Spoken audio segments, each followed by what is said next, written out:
شارع الفراهيدي الخميس تم إكمال نصب معرضنا الختم إن شاء الله. هو معرض تشكيلي ثابت في شارع الفراهيدي، شارع الثقافة والفن والوعي والفكر والثقافة. الآن نستعرض هذه اللوحات. هذه الأسبوع تكون حجمها وسط. هذه أول لوحة. طبعا أترك لكم المشاهدة والتعليق، ما راح نشرح أي وحدة. طبعا عدد لوحات هذه 17 لوحة، وبعد لوحتين هسه راح نصيح إن شاء الله.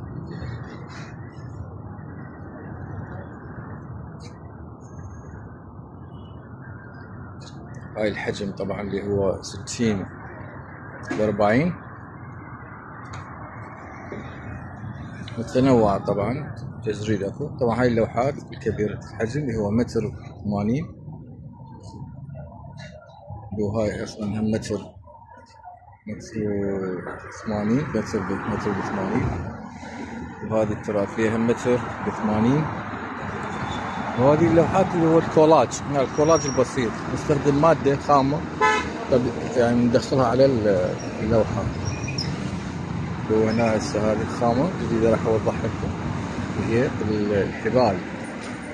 نستخدم الحبال، وهذه ايضا نستخدم حبال، وهذه ايضا نستخدم الحبال، وهذه ايضا نستخدم الحبال، وهذه ايضا هم نستخدم الحبال.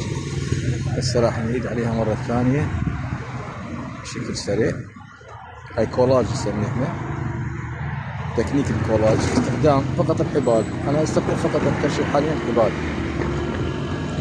خيوط حبال الكرش يسميه. مستقبل راح استخدم كولاج ثاني. كولاج طبعا في شيء حلو.